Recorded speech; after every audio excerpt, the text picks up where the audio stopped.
Hey there viewers, and welcome back to the Ray of All Trades channel. Today we're working on a Stihl MS310. User complained it was a no start.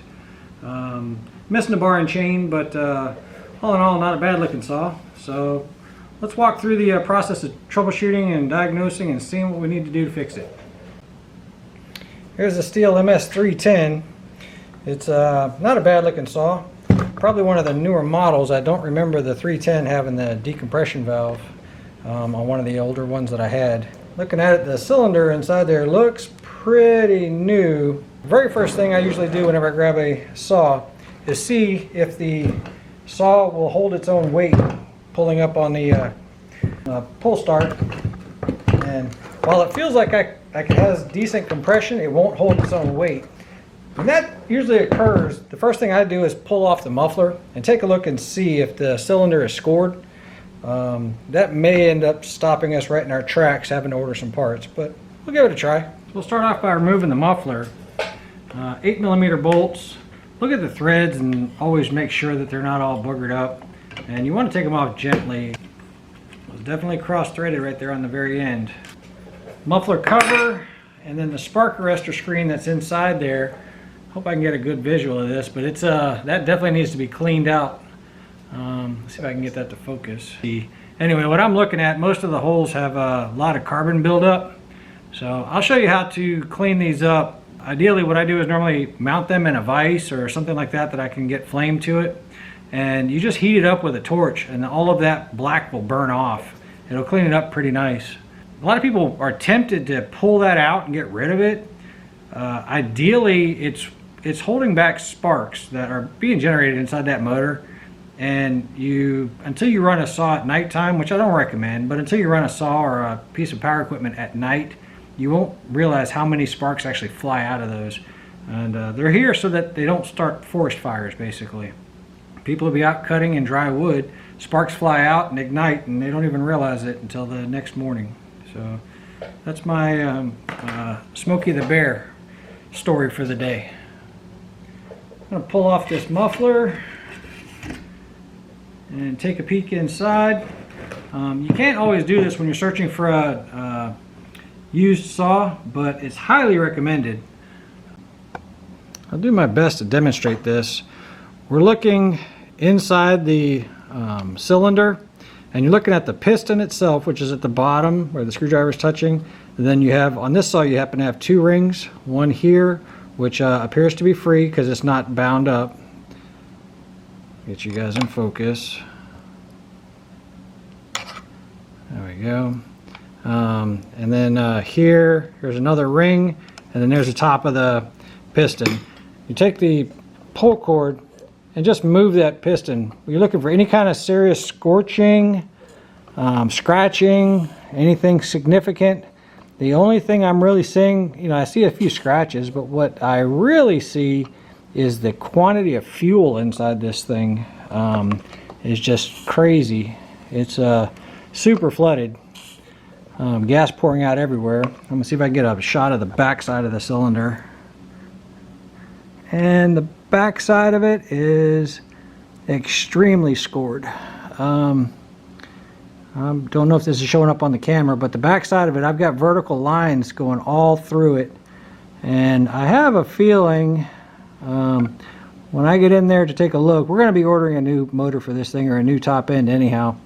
I'll see if I can get a better picture for you guys in the video to show you what I'm looking at. But ideally, when you see that, that means she was running extremely lean on the intake side, and we've probably got a leaking intake gasket or a boot, depending upon which model you have.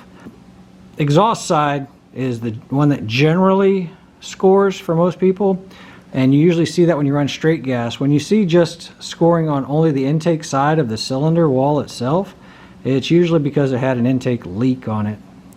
See what I can show you guys, but we're going to be taking this motor out and swapping the top end on it, if not possibly swapping the whole motor.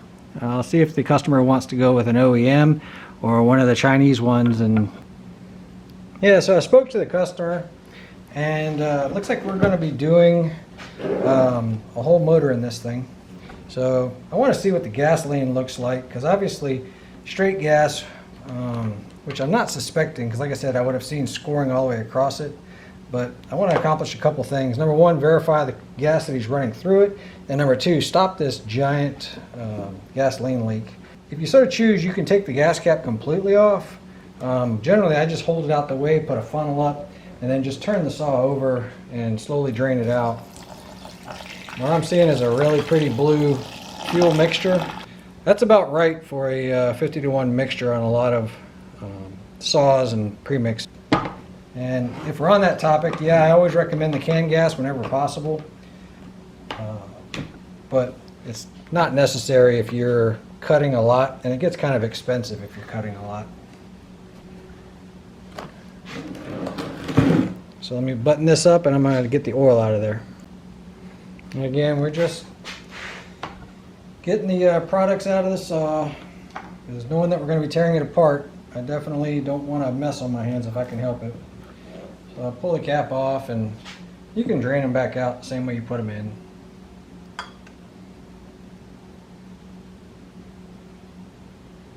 You'll never get all the oil out, so I just try to get the majority of it out and then seal the cap back up. Well, knowing that we're going to be tearing it down, let's go ahead and see what else we need to order for parts wise.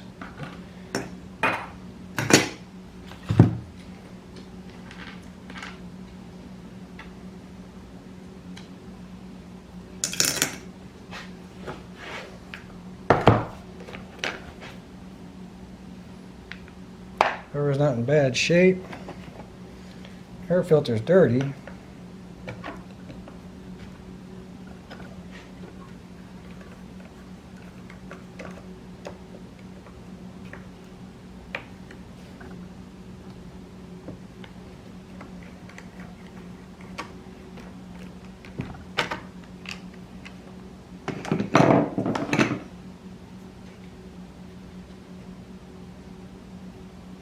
Just looking to see if the carburetor's loose. Like I said, we were looking for a potential intake leak. So just check in to see if it's wobbling around. That'd be one of your first places. If these two nuts were loose, they'll back out on you and cause an intake leak. So between the carburetor and the actual cylinder itself. On this one, yeah, just like the majority of the Stihls, it's got a rubber boot. They're notorious for getting a split in them and leaking. So when you do check them, you really need to check them well. Pull that boot out and go all around it.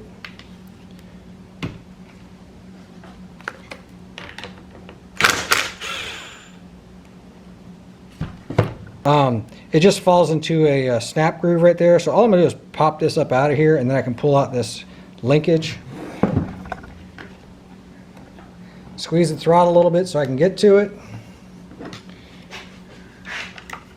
Something else I noticed is this doesn't have the safety on it anymore.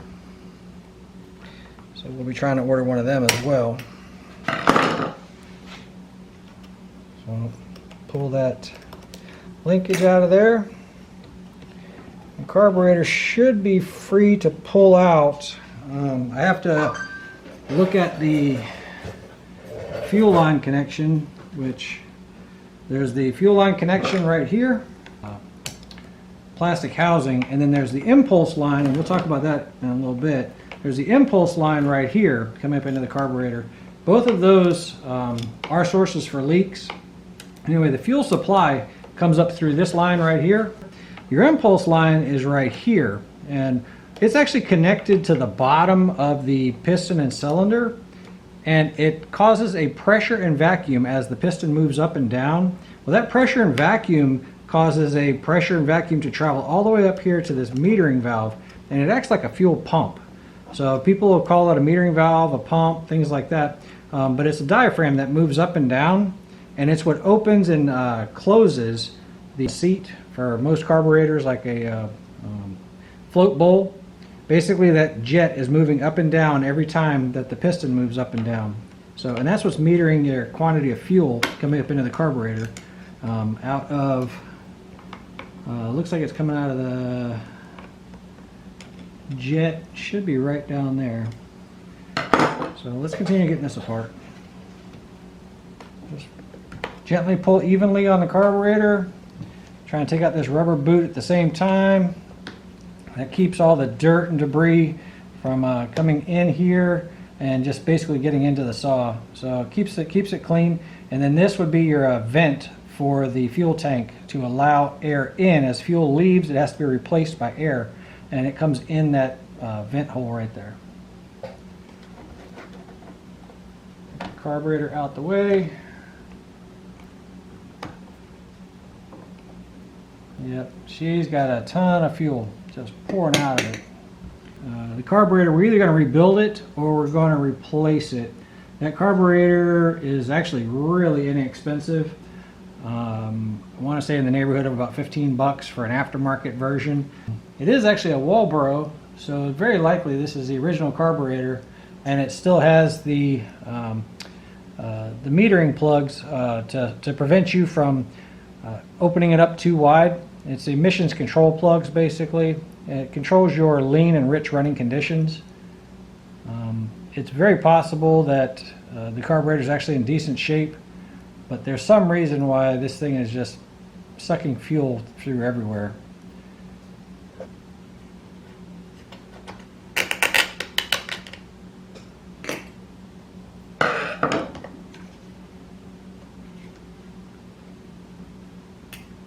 Ring just pops out, and this rubber boot pushes back in so that you can get this top cover off. I'm trying to do this so you guys can see at the same time.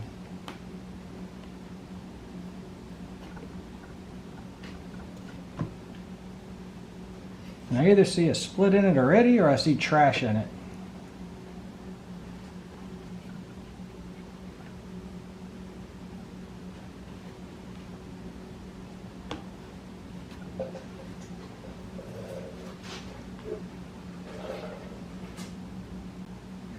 Let's work on getting the handle off.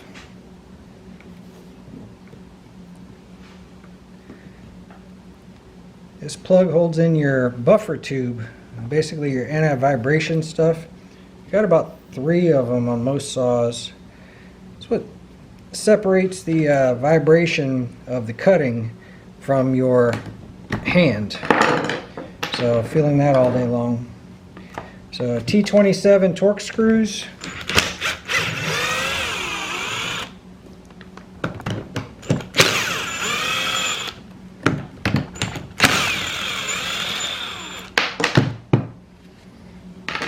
Those out the way.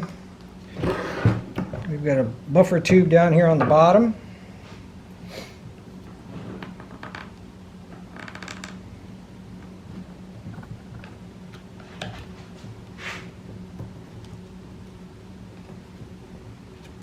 I appreciate you guys joining me today.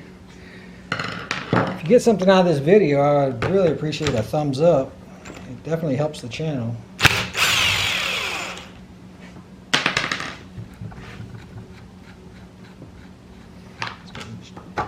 Chain cover out the way. Let's see. That's separated. All the way to there. And it looks like there's 2 screws down here on the bottom that I can separate the handle from the trigger assembly. Let's go ahead and get those out the way. On something like this, the more you take out the way, the better off you are. If you haven't done it quite a bit, then you may want to take pictures as you go.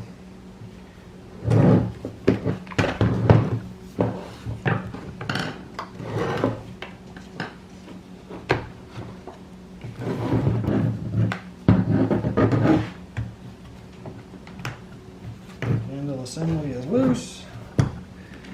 Did I forget something? I did. I forgot a plug right there.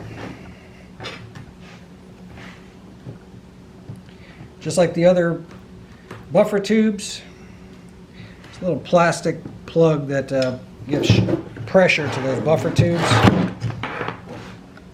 Wow, there's a lot of gas coming out of there. I wish you guys could smell this, what I'm working with here. Run the day. Melt another T27. Get that one out of there.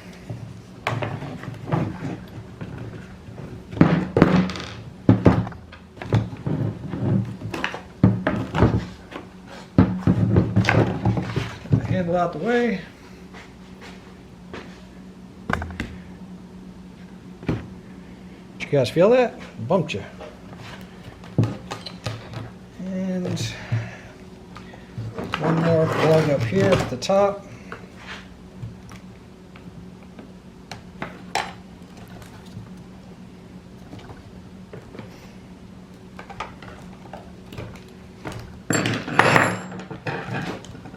It's the one that does not have a screw. I think this is the one that you just push the buffer tube in. Let's go ahead and remove that out the way.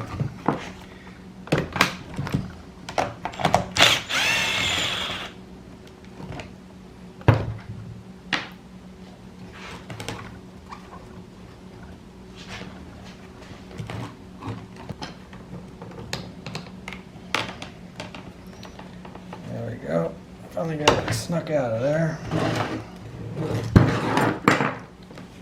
The impulse line, it needs to be pushed in.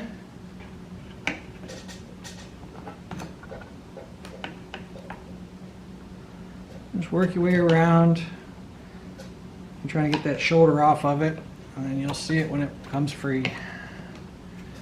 Pull that impulse line off, and then I'm fairly certain that my wires are going to be holding me up. Let's go ahead and get these wires out of the way. Can you see better?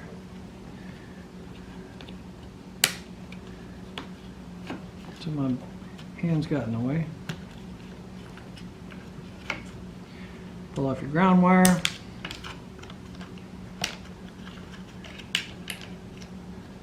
And pull off your sensor wire. When you move the saw to the stop position, this wire here actually touches that ground that was connected to the other side here. So it shuts off your coil so that it kills the motor, stops the spark. So you gingerly pull out your control lever.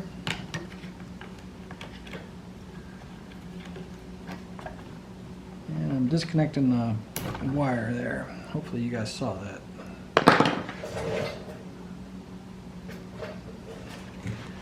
Alright. Pull the wires on through.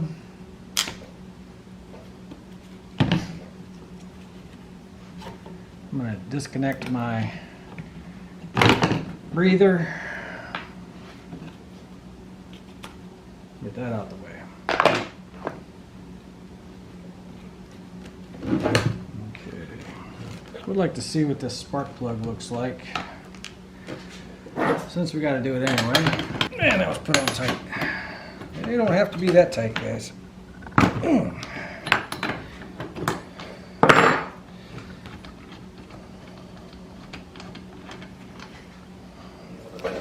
Well, I don't know if you can see that. Not a bad looking plug. It's fairly new, but it is just soaking wet. Obviously, that's kind of what we expected, though, right? I mean, there's fuel flowing everywhere on this thing, so.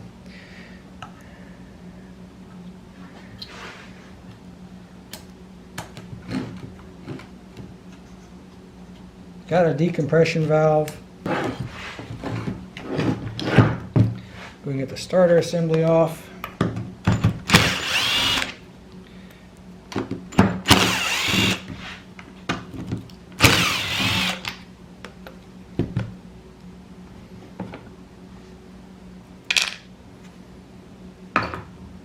So, bottom bolts here are what holds the entire motor assembly in.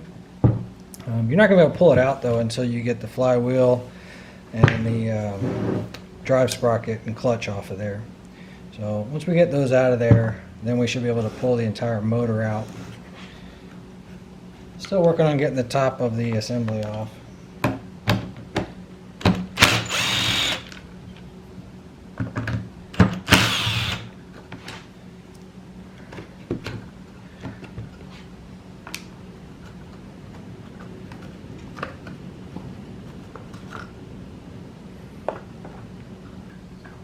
this thing doesn't have much runtime on it at all to be scored up like that. And yes, it's an aftermarket piston and cylinder. I haven't figured out if the bottom end is aftermarket yet, but definitely the top. It doesn't have the steel markings on it.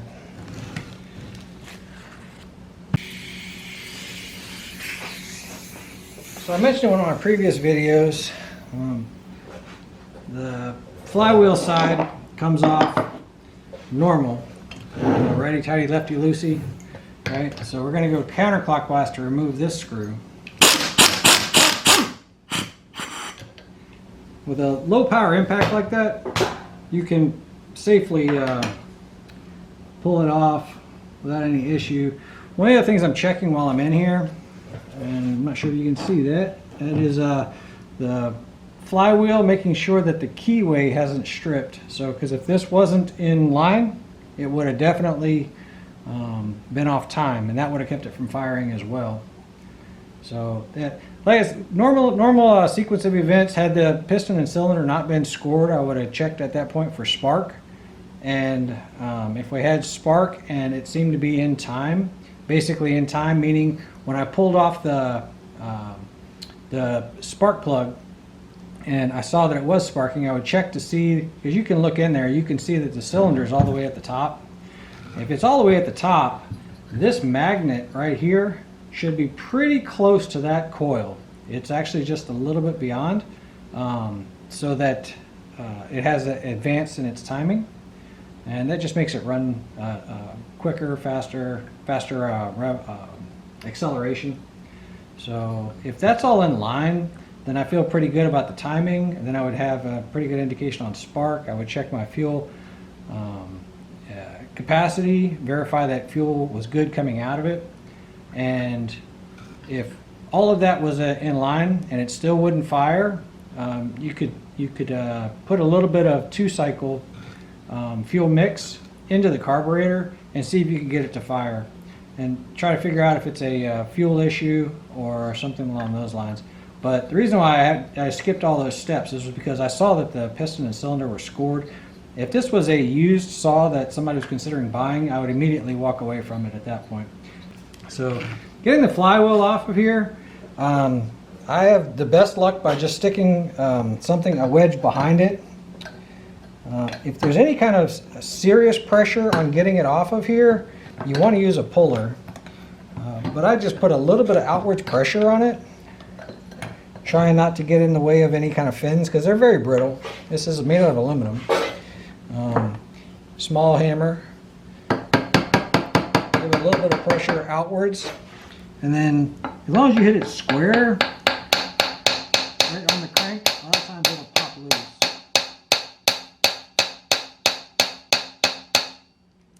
Keeping in mind that if you don't hit it square, you'll have threads that are all messed up, and then you're going to have to work on that, and you'll be upset with me.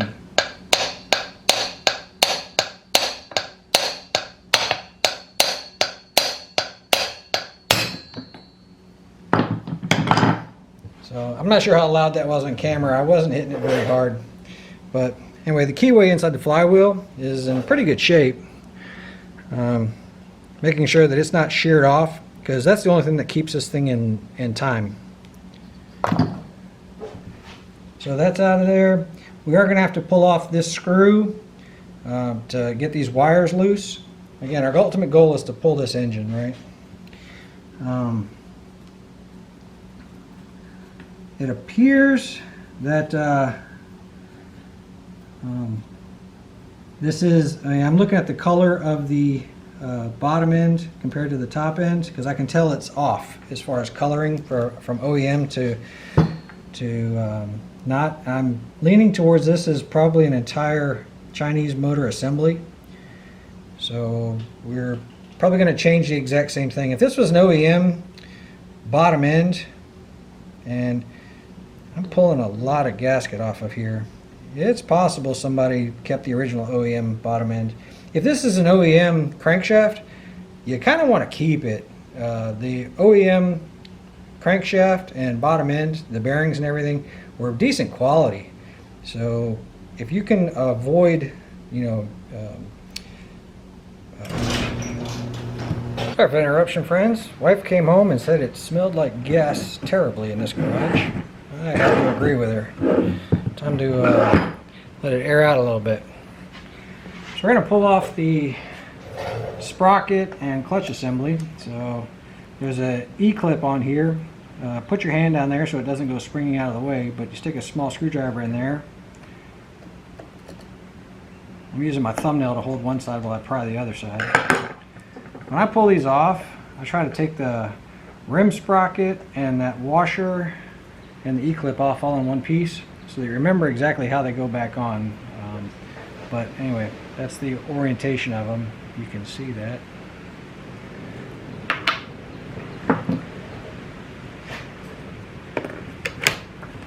If the clutch won't move, you see I had to pull the chain brake off of here. Now the clutch assembly should pull right off of it. There we go. Had to get my fingers on it.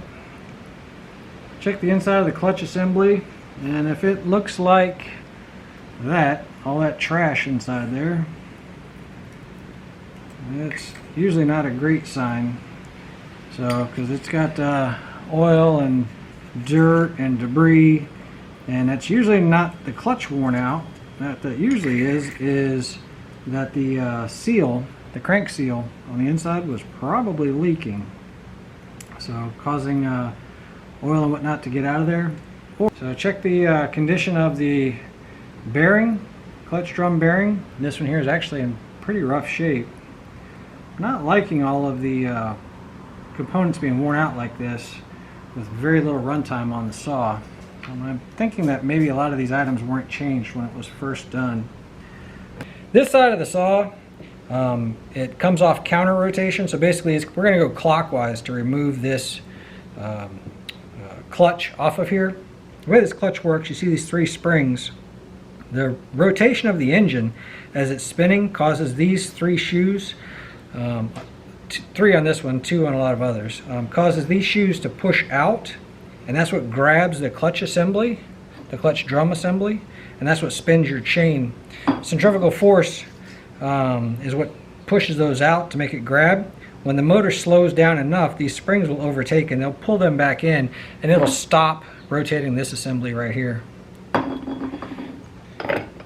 There we go. Looks like a 19 millimeter, same as a 3/4.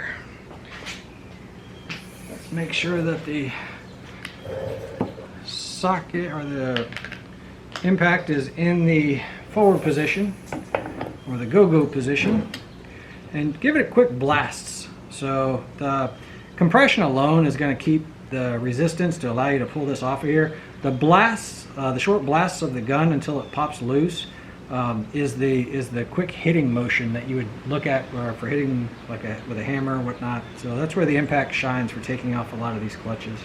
So again, in forward position. So didn't take too much effort to pull it off, and that's normal.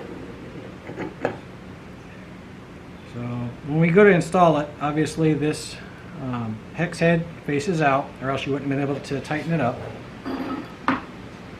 There's a washer here labeled top, not meaning top this way, meaning top as in this side out. This is your oiler. So this arm goes into a groove on that clutch drum. It lines up like that from the inside. And as this is spinning, as this drum is spinning, it's turning this gear. Well, this gear has some teeth on it. Those teeth drive an oil pump located right here. This oil pump assembly, you can see it from the outside here. There's an oil pump assembly right there, and it's turning these teeth right here. Those teeth are pulling oil from the oil tank up into the oil pump and out this tube. This tube is connected to this slot right here. This slot lines up with the hole in the bar, allowing oil to get to the bar, lubricate your chain. Pretty cool design. Anyway.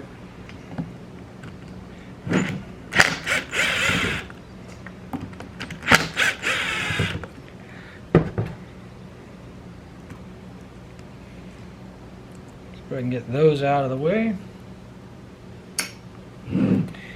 And to get that oil pump assembly,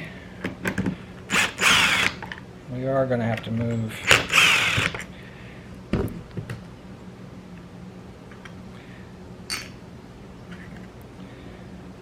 clutch assembly, excuse me, the brake assembly out the way.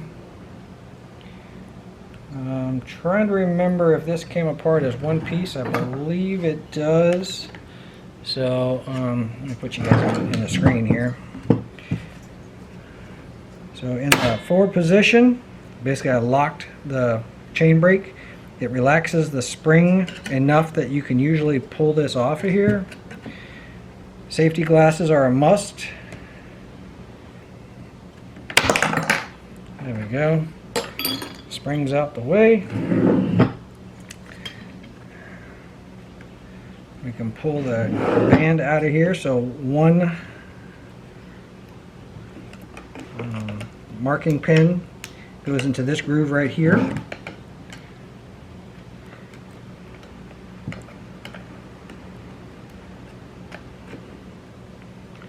All I'm doing is generally working everything back and forth until it comes loose. Most of this shouldn't have a whole lot of tension on it. There we go. And then it drops into that groove right there. That hole goes up into there. Allow us to pull this oil pump assembly out the way. There is a tube at the bottom that's pulling the oil from the tank up into this oil pump assembly, and then there's this plastic guide that pushes it forward into this tube. And we just pull it off there, maneuver it around so that you can access everything, and if necessary grab a screwdriver to basically pry this rubber hose off the bottom of the pump. Most of them you do have to pry it off of there, and I would say if you don't have to pry it off of there, it's probably worn out. So pull the oil pump assembly off. We'll be cleaning this stuff up before it goes back in. But like one of my other videos, this rotates like I talked about before. This one is in terrible condition because it's very difficult to rotate. So it's extremely dirty internally. So I think we're going to be replacing this oil pump also. I'm sure several of you are going to ask why I didn't clean it up ahead of time. Since I'm going to be putting a motor in this thing, I'm going to go through and do a thorough cleaning of this. And like I said, I know what I'm up against. I'm having to replace a motor anyway. So these are Allen head bolts. Bottom of the motor is Allen head bolts. It's a 5mm Allen wrench.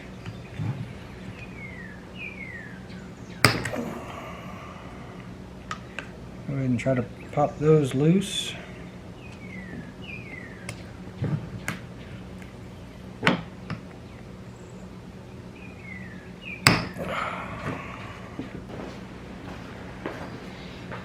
And not saying anything that they're too tight, because I mean you want the motor not to vibrate.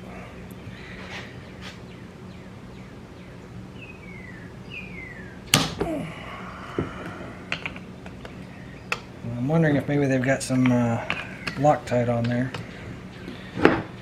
Not a bad idea.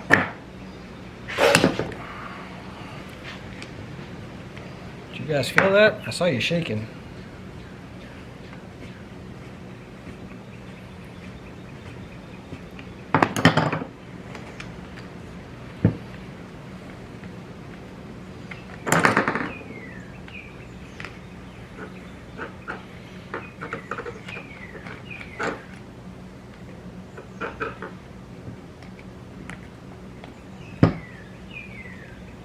Some of this I'm learning along with you guys. I haven't had this model saw apart.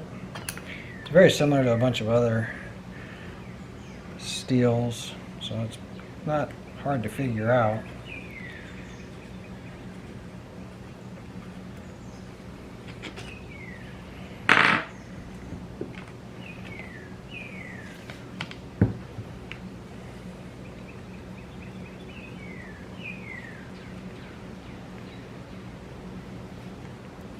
What I'm noticing is that these bolts go all the way through the bottom of the motor and into the cylinder head.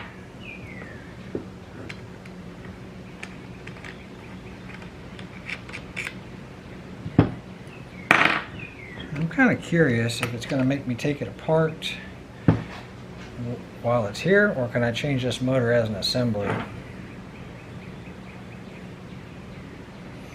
The quantity of gasket maker I see on this thing, somebody definitely had the motor in half before.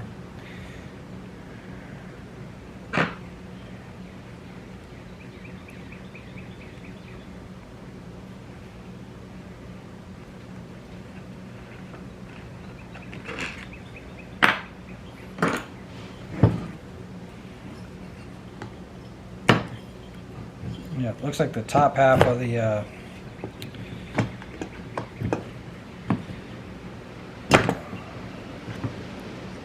motor comes out independent. So here's something I didn't do earlier. So these head bolts for the muffler, I needed to pull off this gasket earlier on. Pull off that gasket and then slide these bolts out. They come out to the sides.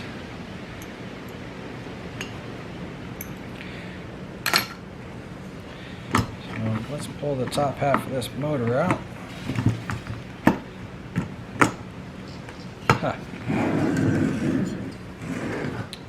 I talked about it and I didn't do it. I was supposed to pull out that the wires.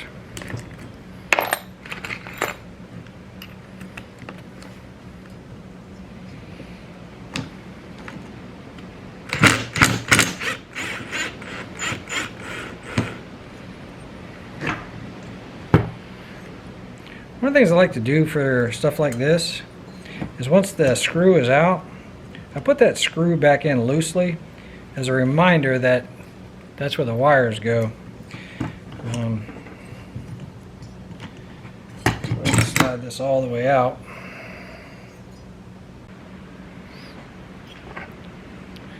Trying to get in there so you guys can see it. See the vertical scratches in there? I can feel it with my fingernail. And like I said, if this was an OEM, I would be inclined to try a hone just to see how clean it got.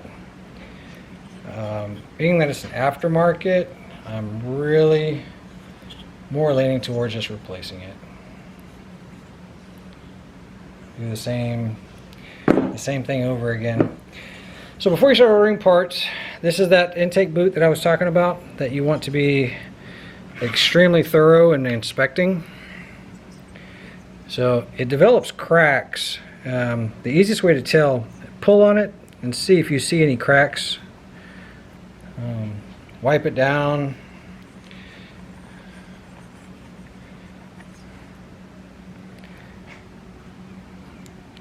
You can shine a light through it looking for anything. It has a Stihl logo on it.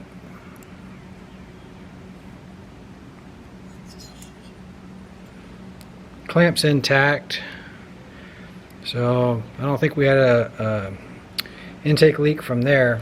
I'm really leaning towards crank seals leaking, and let's see if I can get you guys to focus on that. So these crank seals, I don't know if you see the quantity of gasket material I'm pulling out of this thing. I think it just didn't have a good seal to begin with. And when it was assembled, I think it just had a little bit too much in there.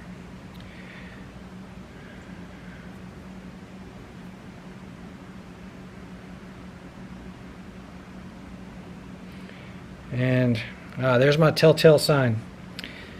See that orange gasket right there? So the original crank seals had an orange gasket maker on them.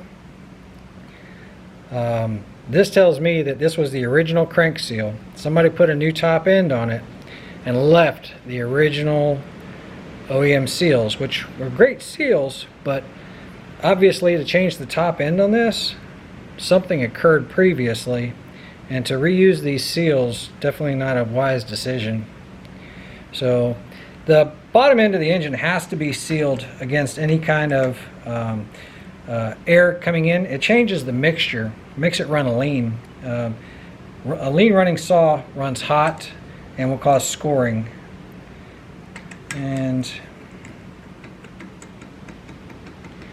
something else I don't like that I'm seeing is the quantity of play. Some play is okay. This has a little bit more than I would like to see. I'm twisting back and forth, and I'm getting a significant amount of play right there. Not crazy about that.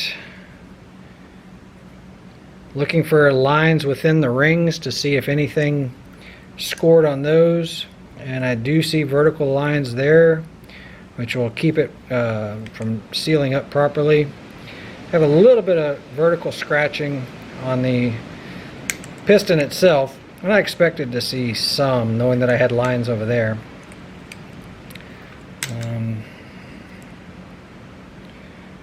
Like I said, look at the quantity of the gasket material just falling off of this stuff.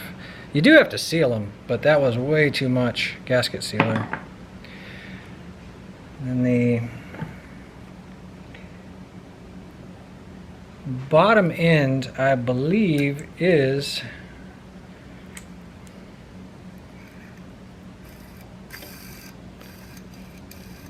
wow. Sorry, I got just distracted. That bearing should not be making that kind of noise. And this bearing just fell right off. I'm looking for markings on the bearings to tell me if these are aftermarket Chinese or if they're OEM. And I don't see any markings at all telling me that, yeah, it's definitely it was a Chinese bearing. One side was loose, one side's tight. This one here is making all kinds of noise. And it looks like the OEM crankshaft, but I'm going to backtrack what I was saying earlier. Normally you would want to keep the OEM crank if you possibly can.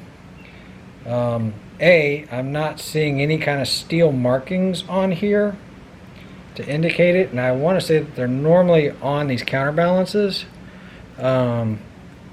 So I'm not seeing any kind of markings on there, and I'm also not liking the quantity of play and the crank bearing. Right, so crankshaft, the crank bearing is right here.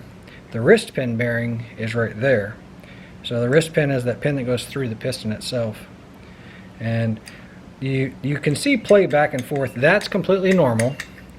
You can see play shaking it, but I'm actually feeling it twisting it back and forth, and which is the very beginning stage of having too much play up and down.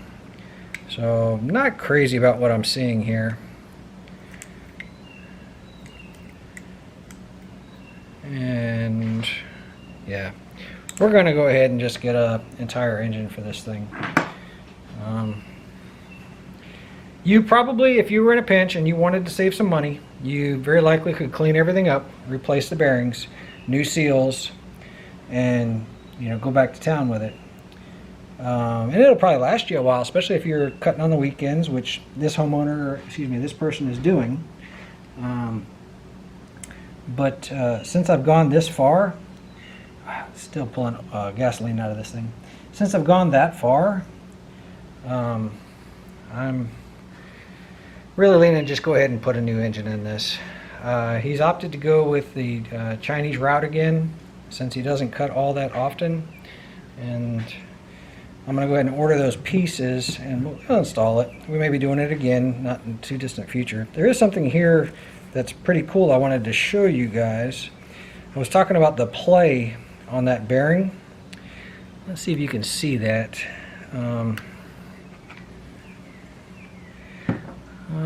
Yeah, that doesn't help at all, does it? That was right in the way.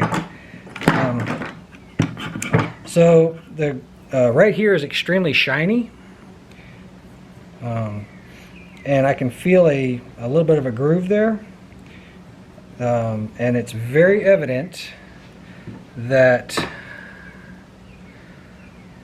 probably the original crankshaft was probably wearing right on it. So this one has a little bit of scoring that doesn't seem to match what I'm seeing down there though.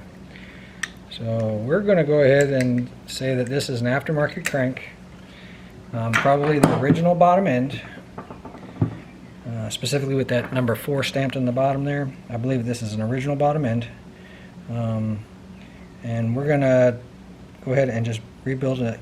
Well, I'll take that back. I know that I see the orange gasket here, so I know this is the original bottom end. So the first crankshaft, the bearings must have really come apart to cause it to score like that. So they left the bottom end and changed the rest of it. We're going to go ahead and order an entire engine for this thing, clean it up, get it back in service for them, and let it go. So I'll pick this back up whenever the parts come in.